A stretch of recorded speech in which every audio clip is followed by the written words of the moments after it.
Assalamualaikum warahmatullahi wabarakatuh.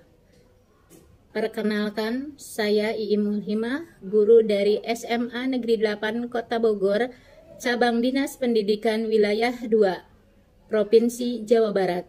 Guru adalah pendidik profesional dengan tugas utama adalah mendidik, membimbing, mengajar, melatih, dan mengevaluasi peserta didik.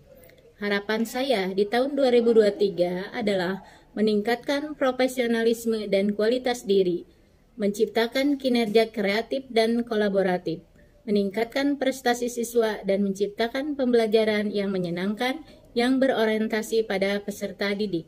Hal ini dapat mendukung visi sekolah SMA Negeri 8 Kota Bogor, yaitu terwujudnya sekolah yang berprestasi, sehat, berkarakter, dan memikat yang sejalan dengan visi Provinsi Jawa Barat, yaitu Jabar Juara lahir batin dengan inovasi dan kolaborasi.